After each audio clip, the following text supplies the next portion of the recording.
If you ask 10 different people what a good salary in Germany is, you will most likely get 10 different answers. That's because this is a very subjective question and the answer highly depends on your lifestyle, age, and where do you live. In this video, we will do our very best to try to answer the question, how much money do you actually need in your bank account or as a salary to be able to live in Germany? Hey, my name is Jen and I'm from Guatemala. And mine is Yvonne and I'm German. And together we're from Simple Germany, where we create English content to help internationals settle into life in Germany more smoothly. Additional to this YouTube channel, we also run our website simplegermany.com, where we have written in-depth guides on topics that we don't cover on YouTube and that will also help you out settling in Germany. So check them out. In 2020, the gross annual salary, gross, I must emphasize, was 47,700 euros a year. On average. On average, very good.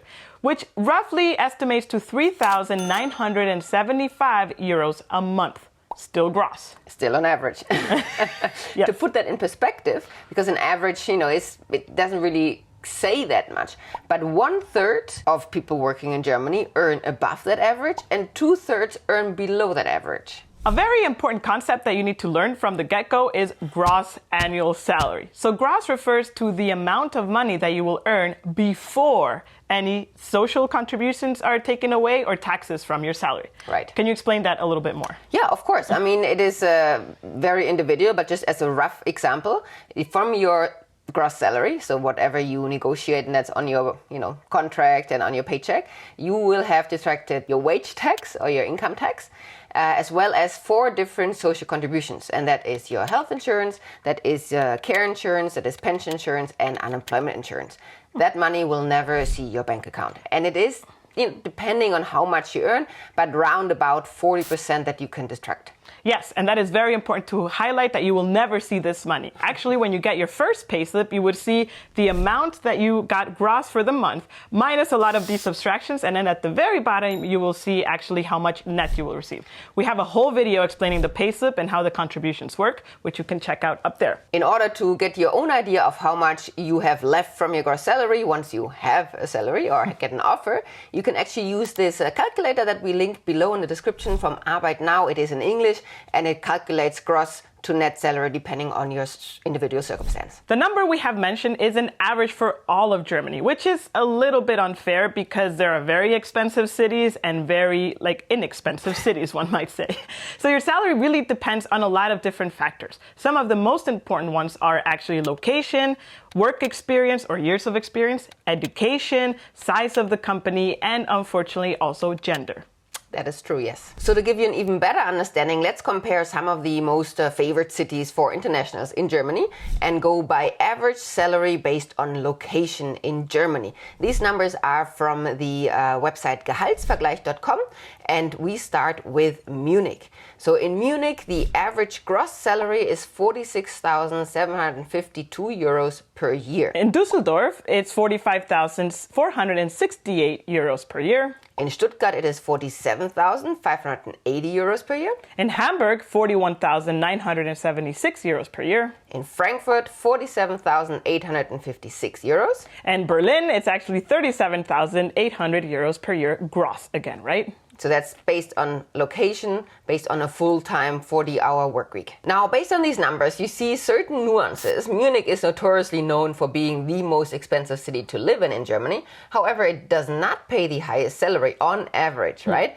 It is close to the top range, but Stuttgart and Frankfurt pay more. Stuttgart being also in the top 3 of the most expensive cities, and Frankfurt as well. And it's the banking capital, so I think that has a high influence. But you see this big gap between all of the cities mentioned and Berlin. Yes. There's like a 10,000 euro gap gross per year in salary.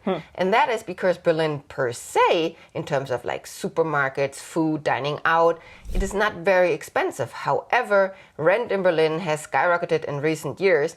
And I mean, not to the level of Munich, but still is more expensive. So that's why in Berlin, you really also need to pay attention to your salary. If you're liking this video, please make sure to consider hitting that like button. And if you haven't subscribed to our channel yet, then make sure to hit that red button down there at the bottom. That would really help this channel out. And if you want to go an additional extra mile, you can always buy us at coffee at simplegermany.com/coffee. This is a virtual coffee that is a small donation to help us continue with Simple Germany. Thanks for your support. Now that we touched the subject of location and how that affects the average salary, now let's talk about like the work or the profession itself. As we mentioned in another video on how to get a job in Germany without speaking German, we highlight that if you are in the tech or IT industry, your chances of getting an English-speaking job is a lot higher than in a non-tech industry.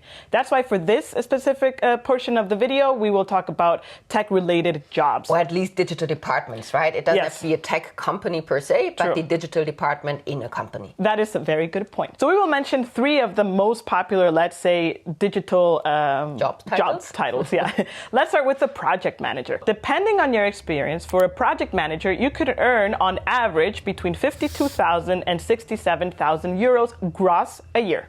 And depending on experience here, ranges if you have less than 3 years experience versus if you have more than 9-year experience. So there really is a big difference also in terms of work knowledge. Now let's go to like a software engineer role. So as a software engineer, if you have less than 3 years experience, you could earn, or the average is around 54,000 euros. Whereas if you are like a senior, very experienced software engineer with more than 9 years experience, that number on average goes up to 70,000. Now, as a UX designer, as a very fresh UX designer, you can earn on average as little as 42,000 euros and as much as 54,000 euros on average if you have a lot more years of experience. Again, please take these numbers as a grain of salt because this is an average for the whole country. And as we have mentioned, that is very, very different in every single city. But just to give you an estimation of how much people are earning in these professions. Now, we also mentioned that gender plays a role in salary. And unfortunately, Germany, just like in many other countries in the world, also suffers from the gender gap pay. So on average, men earn 49,752 euros gross a year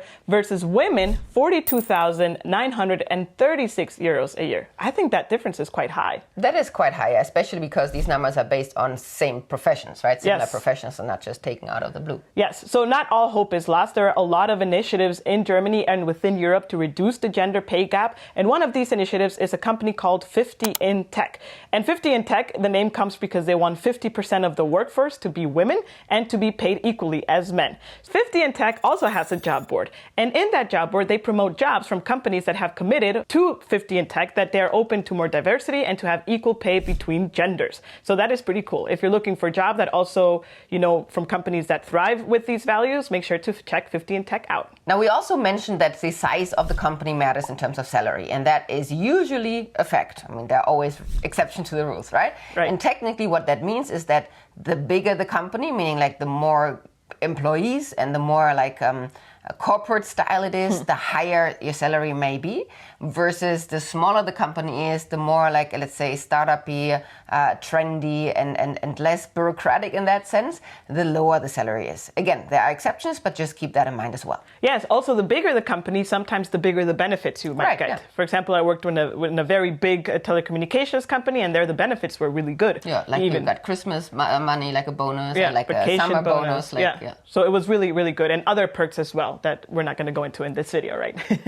We have still yet to answer the question, but how much is a good salary in Germany? And that's because it's not such a straightforward answer, but we're getting there. So please bear a little bit longer in this video because we need to give you a little bit more context. So in 2021, Stepstone, which is a very big job board also, or like where they promote jobs in Germany, did a study where they asked Germans, how happy are you with your salary? Exactly, and they took like 250,000 salary data points, so it's quite extensive. Yes, and surprisingly enough, 43% of the people that answered said they were super happy when they had a salary above 64,000 euros a year. Which is quite a lot higher than the average salary in Germany. Yeah, which is crazy, right?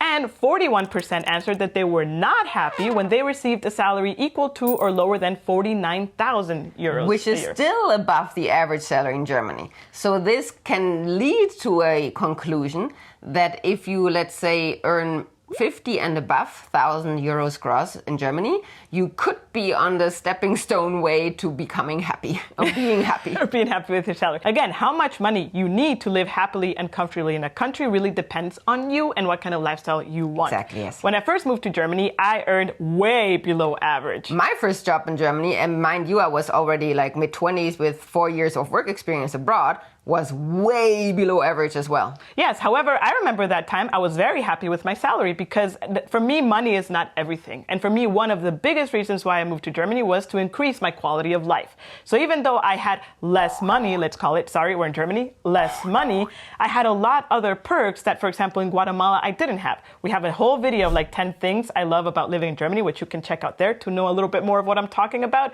And that for me was a big game changer. And obviously through time, more work experience, I also changed roles between customer service and being a software engineer. That totally increased my salary range as well. Right, but also me earning below less salary. I had my own apartment. I traveled. I mean, obviously I didn't do luxury travel, but again, I traveled. I, got to see places. I did go out.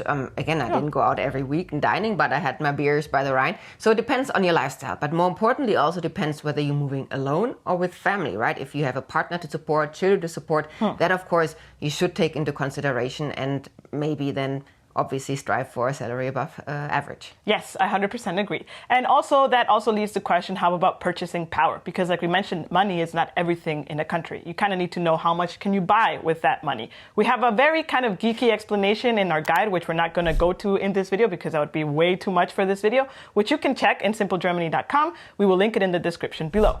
At the end of the day, the decision needs to be, as we already mentioned, yours. As long as you know what the average salary and where you stand in that average salary in relation to the rest of the country, I think from there you can take it a little bit further and then analyze your lifestyle, go into the Arbeitnehmer calculator, check the cost of living in the area that you are going to work. Yeah, exactly, and all these things. And we have another video about the pure cost of living in Germany, which might help you also understand, is the salary that I'm getting at the end of the day net? Will it be enough for me, myself, and my family, or whoever else you're moving in with? So make sure to check it out, which is coming up next. Until next time, cheers!